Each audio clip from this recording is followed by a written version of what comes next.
Hello അസ്സലാമു അലൈക്കും. അപ്പോൾ എന്തൊക്കെയുണ്ട് വർത്താനം? സുഖം തന്നെയല്ലേ? അപ്പോൾ ഞാനിന്നൊരു വെറൈറ്റി ഒരു ഡിഷായിട്ടാണ് വന്നിട്ടുള്ളത്. ഇത് നമുക്ക് കാശ് കൊടുത്താൽ കടയിൽ നിന്ന് കിട്ടും. പക്ഷേ നമ്മൾ നോർമലായിട്ട് നമ്മൾ വീട്ടിൽ, അതായത് നമ്മൾ മണ്ണിൽ നിന്ന് ഉണ്ടാക്കുന്ന ഈ കൂന് കിട്ടണമെന്നുണ്ടെങ്കിൽ പ്രകൃതി തന്നെ അനുഭവിക്കണം. അതായത് നമ്മളെ റബ്ബിൻ്റെ ഒരു കനിവുണ്ടെങ്കിൽ മാത്രമേ ഈ കൂന് നമുക്ക് കിട്ടുള്ളൂ. അപ്പോൾ കുറച്ച് കൂന് ഉണ്ട്. അപ്പോൾ ആ കൂനുണ്ടാക്കുന്ന കാര്യങ്ങളൊക്കെ ആയിട്ടാണ് വന്നിട്ടുള്ളത്. നമ്മൾ ചിക്കൻ എങ്ങനെ ഉണ്ടാക്കണം അതുപോലൊക്കെ കൂന് റെഡിയാക്കാം. ഇത് നമുക്ക് അടുത്ത വീട്ടിൽ നിന്ന് ഒരു കുറച്ച് കൂന് കിട്ടിയപ്പോൾ കൊണ്ടുവന്ന് തന്നതാണ്. അപ്പോൾ 2 ദിവസമായി ഇത് കിട്ടിയിട്ട്, അപ്പോൾ എല്ലാവരും കൂടി ഉണ്ടാകുന്ന സമയത്ത് ഉണ്ടാക്കാമെന്ന് വിചാരിച്ച് ഫ്രിഡ്ജിൽ വെച്ചതാണ്. കാരണം വെച്ചാൽ ഇത് എപ്പോഴും കിട്ടാത്തൊരു സാധനമാണല്ലോ. ഇതിപ്പോൾ നന്നായിട്ടൊന്ന് ക്ലീൻ ചെയ്യണം. ഇത് കംപ്ലീറ്റ് ഒന്ന് റെഡിയാക്കി എടുക്കണം കേട്ടോ. ഇത് കണ്ടില്ല നിങ്ങൾ, മണ്ണിലുള്ള ഭാഗങ്ങളൊക്കെ കുറച്ചൊരു കഴുകിയിട്ടാണ് നമ്മൾക്ക് കൊണ്ടുവന്ന് തന്നിട്ടുണ്ട്. ഇത്രയും ഭാഗം മണ്ണിലായിരിക്കും. അപ്പോൾ ഇങ്ങനെയാണ് അത് ഉണ്ടാവുക കേട്ടോ. അപ്പോൾ ഇത് എല്ലാവർക്കും അറിയുമെന്നറിയില്ല. പണ്ട് കാലങ്ങളിലൊക്കെ നമ്മളൊക്കെ കുട്ടികളൊക്കെ ആയെന്ന് ഇതൊക്കെ നമ്മളെ തൊടുവാളിലൊക്കെ എപ്പോഴെങ്കിലുമൊക്കെ ഉണ്ടാവലുണ്ട്. അതായത് മഴക്കാലത്ത് ഇടി വെട്ടുമ്പോഴാട്ടോ അത് റെഡിയാവുക. അപ്പോൾ ഇങ്ങനെ ഇത് വിരിഞ്ഞ് കഴിഞ്ഞാൽ കുറച്ചെണ്ണം കഴിയുമ്പോഴത്തേന് പീക്കുണ്ടാവും. അപ്പോൾ അതിൻ്റെ മുന്നായിട്ട് തന്നെ റെഡിയാക്കി എടുക്കണം. അതായത് അതിൻ്റെ മുന്നായിട്ട് പറിച്ചെടുക്കണം എന്നർത്ഥം. അപ്പോൾ ഞാൻ അത് ആ വെള്ളത്തിലിട്ടുകാണ്ട് ഒന്ന് കഴുകിയിട്ടുണ്ട്. ആദ്യം ഒന്ന് കഴുകിയിട്ട് മണ്ണ് കളഞ്ഞിട്ടാണ് നമുക്ക് കൊണ്ടുവന്ന് തന്നിട്ടുള്ളത് കേട്ടോ. ഇനി അത് ഇതേമാതിരി വരണ്ടിയിട്ട് റെഡിയാക്കി എടുക്കണം. ഇതിമത്തെ ചളിയും ഇതുമാതിരി ഒരു കൊഴുപ്പ് പോലത്തെ ഒരു ഇതുണ്ടാവും ഇതിന് മേൽഭാഗത്ത്. അപ്പോൾ അതും ഈ വേസ്റ്റൊക്കെ ഒന്ന് നമുക്ക് വരണ്ടി റെഡിയാക്കി എടുക്കട്ടോ. ഇതിമത്തെ കറുപ്പാണ് നമ്മൾ കളഞ്ഞെടുക്കേണ്ടത്. പെട്ടെന്ന് പോവും, വലിയ ബുദ്ധിമുട്ടൊന്നുമില്ല. കണ്ടില്ല ഇങ്ങനെ ആയിട്ട് പെട്ടെന്ന് പോവും. ഇത് പണ്ടൊക്കെ പറഞ്ഞാൽ ഇതിലേറെ കുറച്ചുകൂടി നല്ല വണ്ണതായിട്ടുണ്ടായി. അപ്പോൾ പൂവ് ജസ്റ്റ് ഒന്ന് വിരിഞ്ഞ സമയത്താണെന്നുണ്ടെങ്കിൽ അതിങ്ങനെ ഉഴക്കിയെടുത്താൽ വേഗം ഉണ്ട് ചീന്തി പോരുട്ടോ. നമ്മൾ കൂന്തൾമെന്നൊക്കെ തോലെടുക്കണ പോലെ. ഇതിപ്പോൾ ഞാനൊന്ന് കത്തിയോണ്ട് ഫ്രിഡ്ജിലും വെച്ചതല്ലേ, കത്തിയോണ്ട് ജസ്റ്റ് ഒന്ന് ആക്കി കൊടുക്കണുള്ളൂ, വലിയ പ്രയാസമൊന്നുമില്ല. അപ്പോൾ ഇങ്ങനെ കംപ്ലീറ്റ് ഒന്ന് ക്ലിയർ ആക്കി എടുക്കണം. അപ്പോൾ അതിൻ്റെ ഇടയിൽ ചാനൽ ആരെങ്കിലും ആദ്യമായിട്ട് കാണുന്നവരുണ്ടെങ്കിൽ സബ്സ്ക്രൈബ് ചെയ്യാനും ലൈക്ക് ചെയ്യാനും ഷെയർ ചെയ്യാനും ഒന്നും മറക്കരുത്. കമൻറ്റ് ചെയ്തട്ടോ. അപ്പോൾ അതാ ഇങ്ങനെ കംപ്ലീറ്റും റെഡിയാക്കി എടുക്കുന്നുണ്ട്. ഇനി ഇത് നമുക്ക് എത്രയാണ് വലുപ്പം വേണ്ടിച്ചാൽ വട്ടത്തിലോ നീളത്തിലോ അത് നമ്മളെ ഇഷ്ടം, എങ്ങനെയാണ് നുറുക്കേണ്ടത് വിചാരിച്ചാൽ അങ്ങനെ റെഡിയാക്കി എടുക്കുക. അപ്പോൾ ഇതിങ്ങനെ ഓരോന്നും വൃത്തിയാക്കിയതിന് ശേഷം ഇതേമാതിരി ഇങ്ങനെ റെഡിയാക്കി എടുക്കുകയാണ് കേട്ടോ. ഞാൻ ഒരു 4 കാണും, ചിലതൊക്കെ 6 പീസൊക്കെ ആക്കുന്നുണ്ട്. എന്നാലും ഇപ്പോൾ എല്ലാവർക്കും കുറേശ്ശൊക്കെ കൊടുക്കാണ്ടാവുള്ളൂ. അപ്പോൾ ഞാൻ ഇപ്പോൾ എന്താ ചെയ്യുന്നത് വെച്ചാൽ അത്യാവശ്യം ഉള്ളിയിട്ട് റെഡിയാക്കി എടുക്കുക വിചാരിച്ചു. ഇത് അത്രയും കൂനുമെന്ന് എടുത്ത വേസ്റ്റാണ് ഇട്ടത്. അതിൻ്റെ ഇടയിൽ സിനോടെ ചോറ് തിന്നുന്നുണ്ട്. ഇത് ഞാൻ രാത്രിയാണ് ഉണ്ടാക്കിയെടുക്കുന്നത്. അപ്പോൾ അത് റെഡിയാക്കാൻ വേണ്ടിയിട്ട് ഇഞ്ചിയും വെളുത്തുള്ളിയും ചതച്ചത് 1 ടേബിൾ സ്പൂൺ പ്രകാരം, അതായത് 2 ടേബിൾ സ്പൂണ് ഇഞ്ചിയും വെളുത്തുള്ളിയും കൂടി ആണിത്. ഓരോ ടേബിൾ സ്പൂൺ പ്രകാരം ഇഞ്ചിയും വെളുത്തുള്ളിയും ചതച്ചത് ഇട്ട് കൊടുക്കുക. അതൊന്ന് അത്യാവശ്യം ഒന്ന് മുരിഞ്ഞ് വരണം. അത് അത്രക്കൊണ്ട് മുരിഞ്ഞ് പോകും വേണ്ട. പിന്നെ അതിലേക്ക് നിങ്ങൾക്ക് എത്രയാണ് എരിവ് ആവശ്യം വിചാരിച്ചാൽ ആ മുളകും കൂടി ഇട്ട് കൊടുക്കുക കേട്ടോ. നല്ല ടേസ്റ്റ് ഉണ്ടാവും. കരിവേപ്പിൻ്റെ എല്ലാം ഉണ്ടെങ്കിൽ അതും കൂടി ഇട്ട് കൊടുത്താണ്. ഞാൻ പറഞ്ഞല്ലോ ഇത് രാത്രിയാണ് ഉണ്ടാക്കുന്നത്. അതുകൊണ്ട് തൊടുവിൽ കുറച്ചൊരു കരിവേപ്പുണ്ട്, പക്ഷെ അതെടുത്തുകൊണ്ടിരാനൊന്നും ഈ രാത്രി ആയതുകൊണ്ട് പോകാൻ പറ്റണില്ല. പിന്നെ ഞാൻ 4 വല്യുള്ളി എടുത്തിട്ടുണ്ട്. അപ്പോൾ ഇത്ര തോനെ വല്യുള്ളിൻ്റെ ഒന്നും ആവശ്യമില്ല. നമ്മളടുത്ത് കൂണ് കുറവായതുകൊണ്ട് കുറച്ച് വല്യുള്ളിയും കൂടി ഇട്ടുകൊണ്ട് അഡ്ജസ്റ്റ് ചെയ്യുകയാണ്. എല്ലാവരുടെ പ്ലേറ്റിലും കുറേശ്ശെ ഇട്ട് കൊടുക്കണമല്ലോ. പിന്നെ അതിൽ നിന്ന് ഉണ്ടാക്കിയതിന് ശേഷം കുറച്ച് എൻ്റെ അമ്മക്കും ഉപ്പാക്കും കൊണ്ടുപോയി കൊടുത്തിട്ടാണ്. അപ്പോൾ എല്ലാവരും ഒരുപാട് ഉണ്ടായിട്ടല്ല, എല്ലാവർക്കും ഇത് താല്പര്യമുള്ളൊരു സാധനമാണല്ലോ. പണ്ട് കാലത്ത് കഴിച്ചതിനോൽക്കും അതിനുള്ള ആഗ്രഹം ഉണ്ടാവും.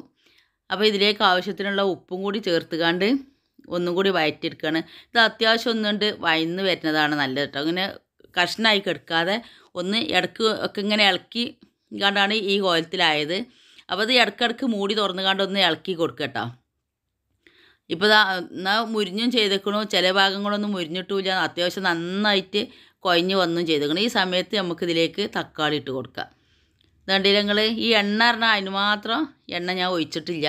അപ്പോൾ തക്കാളി ഒക്കെ ഇട്ടുകൊണ്ട് ഒന്നുണ്ട് റെഡിയാക്കി എടുക്കുകയാണ് കേട്ടോ. അപ്പോൾ തക്കാളി തന്നെ നല്ലവണ്ണം അലിഞ്ഞ് വരണം, അപ്പോഴേ അതിൻ്റെ ഒരു ടേസ്റ്റ് കിട്ടുള്ളൂ. പിന്നെ ഈ തക്കാളി ഞാൻ അടിയിക്കാക്കിയിട്ട് മേലെ ഉള്ളിയൊക്കെ ആക്കിയാണ്ട് ഒരു 2 മിനിറ്റ് നേരം വെച്ചു കേട്ടോ. അങ്ങനെ ആയാൽ പെട്ടെന്ന് നമ്മളെ തക്കാളി വെന്ത് കിട്ടുന്ന. ഉള്ളിക്കാണെങ്കിലോ അതിൻ്റെ ശേഷമുള്ള കരിച്ചിൽ വരില്ല. അത് മറ്റേ സൈഡിലൊക്കെ ഉള്ളി കിടന്നാൽ അതുകൊണ്ട് കരിഞ്ഞു പോവുമല്ലോ. അപ്പോൾ ആകെ അത് കുളമാവും. പിന്നെ ഞാൻ അത് മൂടിയൊക്കെ തുറന്ന് കാണ്ട് അതിൽ മഞ്ഞൾപ്പൊടി ആവശ്യത്തിന്, നിങ്ങൾക്ക് എത്രയാണ് ആവശ്യം വെച്ചാൽ അതിനനുസരിച്ചുള്ള മഞ്ഞൾപ്പൊടിയും നിങ്ങളുടെ അടുത്ത് കൊത്തമ്പാലിപ്പൊടി ഉണ്ടെന്നുണ്ടെങ്കിൽ, അതായത് മല്ലിപ്പൊടി ഉണ്ടെന്നുണ്ടെങ്കിൽ അത് ഇട്ട് കൊടുത്തോളി. നിങ്ങൾ ഇറച്ചിയിൽ ഇടുന്നുണ്ടെന്നുണ്ടെങ്കിൽ, നമ്മളെ വീട്ടിൽ മല്ലിപ്പൊടി ഇല്ലേനും നമ്മൾ ഒരു ഇറച്ചിയിലും മല്ലിപ്പൊടി ഇടലുമില്ല. അപ്പോൾ അതിലേക്ക് ആവശ്യത്തിനുള്ള മുളകും പൊടിയും കൂടി ഇട്ട് കൊടുക്കുകയാണ്. അപ്പോൾ എരിവൊക്കെ നിങ്ങൾക്കനുസരിച്ച്. ഇനി നമുക്കിതിലേക്ക് കുരുമുളക് പൊടിയും കൂടി ഇടാനുള്ളതാണ്. അപ്പോൾ അതിനനുസരിച്ച് മുളകും പൊടി ഇട്ട് കൊടുത്തോളി കേട്ടോ. അപ്പോൾ ഇത് ഒന്നും കൂടി നന്നായിട്ട് ഇളക്കി യോജിപ്പിച്ച് കൊടുക്കണം. ഒന്നാകെ കട്ട കെട്ടാൻ പാടില്ല. എന്നാൽ ഈ പച്ചച്ചോയ ഒന്ന് മാറിയതിൻ്റെ ശേഷം വേണം നമുക്ക് ഇളക്കൽ നിർത്തുക. കുറച്ച് നേരം അങ്ങനെ ഇളക്കി കൊടുത്തുകാണ്ട് യോജിപ്പിച്ച് കൊടുക്കുക. എന്നിട്ട് ഒന്നാണ്ട് മൂടി വെച്ച് കൊടുക്കുക. ഇതാ ഇപ്പോൾ ഒരു 5 മിനിറ്റ് ആയിട്ടുണ്ട്. ചെറിയ തീയിൽ 5 മിനിറ്റ് മൂടി കിടന്നതാണ്. അപ്പോൾ അതിൻ്റെ അടിയിൽ ഞാൻ 2 പ്രാവശ്യം തുറന്നിട്ട് ഇളക്കി കൊടുത്തിരുന്നു. അപ്പോൾ ഈ ഭാഗമാകുമ്പോൾ, അതായത് നല്ലൊരു പേസ്റ്റ് രൂപത്തിലാകുന്ന സമയം വരേക്കുമാണ് നമ്മളിത് റെഡിയാക്കി എടുക്കേണ്ടത്. ഇനി അതിന് ശേഷം നമുക്ക് ഇതിൽ ഉപ്പും എരിവൊക്കെ കറക്റ്റാന്ന് നോക്കാം. അതിന് ഈ കൂനുക്കും കൂടിയുള്ള ഉപ്പും എരിവൊക്കെ അതിലേക്ക് വേണം കേട്ടോ. ആ കറക്റ്റ് അതിൻ്റെ ശേഷം നമുക്ക് അതിലേക്ക് കൂനിട്ട് കൊടുത്തിട്ട് ഒന്ന് ഇളക്കി കൊടുക്കുക.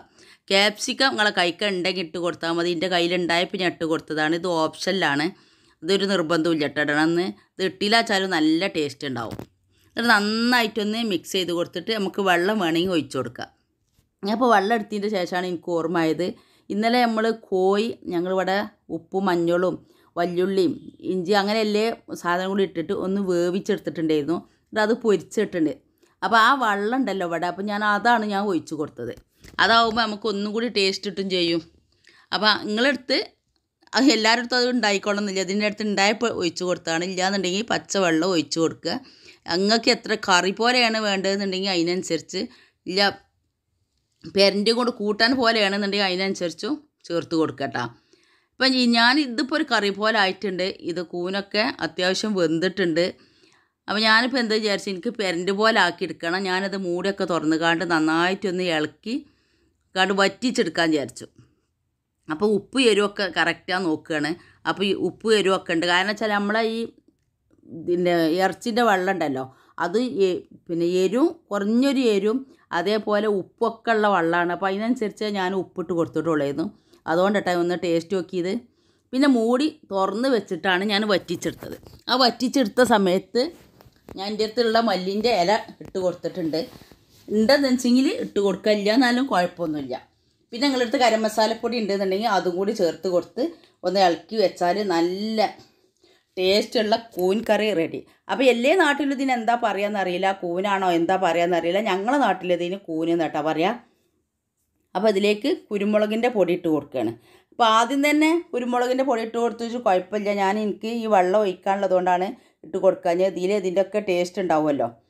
പിന്നെ അത്യാവശ്യത്തിന് ഗരം മസാലപ്പൊടിയും കൂടി ഇട്ട് കൊടുത്തുകൊണ്ട് നന്നായിട്ടൊന്ന് ഇളക്കി യോജിപ്പിക്കുക. അപ്പോൾ ഇതാ ഇതൊക്കെ റെഡി ആയിട്ടുണ്ട്. അപ്പോൾ ഇങ്ങനെ ഉണ്ടാക്കി നോക്കിയവരോ കഴിച്ചവരോ ഉണ്ടെങ്കിൽ കമൻറ്റിലൂടെ പറയട്ടോ. ചെറുപ്പത്തിലോ എങ്ങനെയും കഴിച്ചിട്ടുണ്ട് എന്നുണ്ടെങ്കിൽ കമൻറ്റിലൂടെ പറയാം. അപ്പോൾ ഇത്രയൊക്കെയാണ് നമ്മളെ വീഡിയോ. അപ്പോൾ നിങ്ങൾക്ക് എല്ലാവർക്കും ഇഷ്ടമായി കാണും വിചാരിക്കണു. ഇങ്ങനെ കൂന് കിട്ടുന്ന സമയത്ത് നിങ്ങൾ ആരെങ്കിലും ഒരിക്കലും ഉണ്ടാക്കി നോക്കിക്കൊണ്ടിട്ടാ. അപ്പോൾ ഇനി അടുത്തൊരു വീഡിയോ വരുന്നത് വരേക്കും എല്ലാവരോടും അസ്സലാമു അലൈക്കും.